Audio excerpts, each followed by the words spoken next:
Hey guys, and welcome back to Megajordinary. And it's Spooky season. And this is our 6th video for spooky season. We have been uploading 2 videos a week and we have 2 more videos to go. We are so close to Halloween now, it's so exciting. But yeah, some of you will probably notice by this title, if you've been here from the get-go, that we've actually done this video before and it was very... Okie Momo. Yeah, it's very cringy to look back on. So we decided, because it was such a good story and it's such a good case to cover, that we would do it again better than last time. Because the last time we done this video, we shot it on our iPhones in a bedroom with no other lighting, so it kind of was a little bit unprofessional. Yeah, and I remember my parts and your parts, we recorded them separately, so you were leaving the room for my parts because I was too embarrassed to let you hear, and then vice versa. And yeah. So today's video is going to be the Black Monk of Pontefract. So the Black Monk of Pontefract is a poltergeist that was said to haunt 30 East Drive, Pontefract in England between the late 1960s and the early 1970s. So it's actually believed by a lot of paranormal experts that it's the most violent poltergeist in history. So the hauntings began in the late 1960s, early 70s. This was actually 10 years before the Enfield hauntings occurred. And you might be familiar with the Enfield hauntings from the second Conjuring movie, because that's what that movie was based off of. And both of these cases took place in the UK. The Pritchard family consists of husband and wife Joe and Jean and their 2 children, their son Philip and daughter Diane. The Pritchards had moved into 30 East Drive on August Bank Holiday weekend in 1966. So soon after they moved into the house, Joe, Jean and Diane went on holidays, leaving 15-year-old Philip behind with his grandmother. And it was during this time that the first event occurred. So the initial event that occurred was that white chalk began to pour down from the ceiling. And after they noticed the chalk pouring, they would find pools of water all around the house, particularly in the kitchen. And because the family had just bought this house, they assumed, well, Philip and his grandmother just assumed that it was like little bits of renovations that needed to be done, or maybe a pipe had burst, bad plumbing. They had lots of explanations for what was going on. So the grandmother decided to call her daughter, and her daughter's name was Sarah Kelly, because she lived in the vicinity of the estate. She just called her so that she could have like a bit of a second opinion, so she could see if she could shed any light onto what the issue was and if they actually did need to, you know, ring a plumber if it was an emergency, etc. So when Sarah arrived, they went into the kitchen to check it out and see what was going on. Sarah noticed that there was sugar and tea leaves all over the floor. So when Sarah had noticed the tea leaves and sugar all over the floor, out of nowhere the tea dispenser just started going off, spilling tea everywhere. When Joe, Jean and Diane had returned home from holidays, Sarah, their grandmother and Philip had filled them in on the events that occurred while they were on holidays. But Joe, Jean and Diane didn't believe them. They just thought that they were overreacting or pulling the prank on them. And for the next 2 years, no paranormal activity had happened in the house. But when the paranormal activity did start arising again, it was with absolute vengeance. Lots of really effed up things started happening. There was green foam coming from the toilet pipes, even when the water was completely switched off from the mains.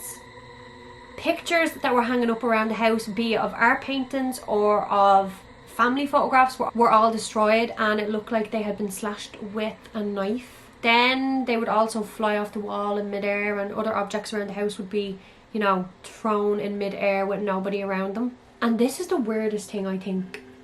At the top of the stairs there was a huge grandfather clock, and this grandfather clock had been thrown down the stairs at Jean. And it's good to note that at this point, well, up until this event happened to Jean, she was totally skeptical about the whole thing. Like, she was constantly trying to find a rational explanation for the events that were occurring. But after this, because she was alone in the house at the time as well, she had to, you know, put her hands up and say, okay, there is some weird stuff going on in this house. So Jean decided then it was probably time to get one of the local priests from the parish to come over and bless the house or perform an exorcism on the property. And we're going to add some footage in now, and this is about one of the Pritchards' neighbours speaking about the house. This woman originally moved into the house first. She got wind that the Pritchards wanted the house. It's all very, very complicated, but yeah. So basically she swapped the house because she said she had a bad feeling in it. So watch the video. I know his Aunt May got the house next door, and this house, someone else got it. They wouldn't give Jean it. And 18 months later, she saw the lady of the house and said she liked this house, and the lady says, I'll swap you, I don't like the house. I feel as if I'm being watched, but nothing else. So when the priest was in the house performing the exorcism, it actually made the entity even more angry. All the crosses in the house started to turn upside down as soon as the priest started to perform the exorcism. Members of the Pritchard family even started levitating during this whole ordeal. And the Pritchard family say that during this, the poltergeist actually manifested itself into physical form. They described this physical manifestation to be like the Grim Reaper or a monk. And after this apparition, Diane was thrown violently across the room out of nowhere. The Pritchards say that she actually turned blue at one point, and they did think that she was going to die. The neighbours would report that they would hear a really loud TV along with loud noises and bangs. Neighbours would hear all of these sounds even though the house sat vacant. His nephews are deaf, so when they did stop, television were very loud. And in our house, the noise from here with telly were louder than mine. He goes, Carol, no, there's no telly in the house. I went, no, there's got to be. He goes, no. He says, my mother moved out of this house 4 years ago. Nobody lives in this house. The house is totally empty. So, a decade later, a local amateur historian had heard about the case, and he had a particular interest in the Cluniac monks of Pontefract that were there during Henry VIII's reign. And this local historian was actually the first formal person to investigate the case of the haunting at 30 East Drive. He wanted to find out what was causing the haunting at this property, and he did have an inkling that the spirit or the poltergeist was connected to these monks. So while he was doing his investigation and interviewing the locals, he discovered that a monk that was part of the Cluniac clergy was actually hung for the murder and word of a young girl that was in and around the same age as Diane when the hauntings occurred for the Pritchard family. So a lot of paranormal ghost hunters and experts have visited this property, and from their visits they have said that this monk presents himself as Fagin. But the Pritchards actually gave this poltergeist the nickname Fred when they lived there, so Fred Fagin, close enough. And they claim that Fagin communicated to them that he was not willing to pass over to the other side, and his poltergeist haunting was so strong because he had so much anger inside him for what he said being wrongly accused and put to death for something that his brother had done. So we're going to add in some clips from this ghost investigation at the Pritchard's house. Hello, Fagin. You've given us a lot of evidence that you are around and you are intelligent and wanting to communicate.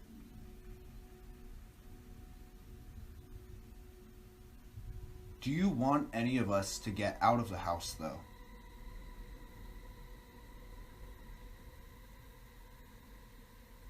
We get a lot of mixed messages, a lot of friendliness, and a lot of anger.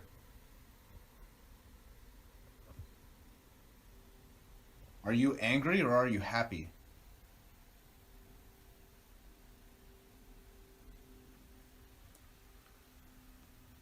Fagin, are you the Black Monk?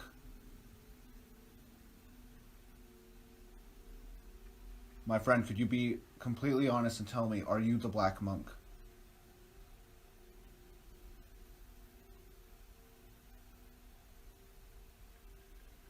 Okay, that's 1 minute exactly.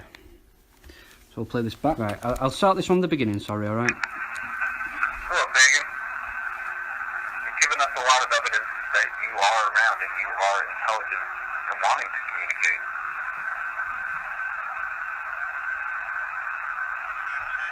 Do you want any of us to get out of the house, though? Oh, shit. That says cleansing, and You there's get a lot of nothing on big here as messages, well. a lot of...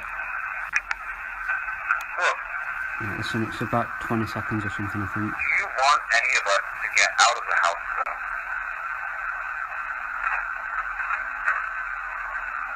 Yes, I want you to go. You get a lot That's of what I mixed thought I heard. messages. Do you want any of us to get out of the house, though?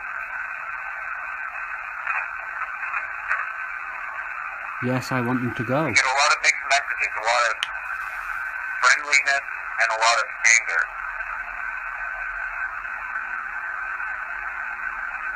Are you angry or are you happy? Whoa! Play that again. Right, listen to this, you Megan, are guys. you the black monk? Good. You see the thing? You get a lot of mixed messages, a lot of friendliness and a lot of anger.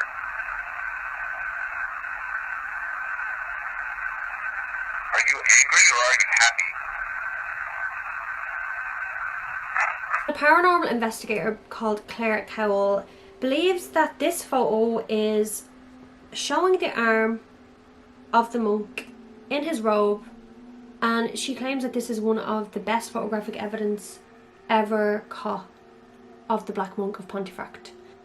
So let us know down below in the comments what you think about this case, and if you are from in and around the Yorkshire area and you have any insight or information about this case, please do let us know. And if you like this video, give it a big thumbs up, hit that notification bell to be notified for all spooky season videos and every video going forward. And last but not least, please hit that subscribe button because it would mean so much.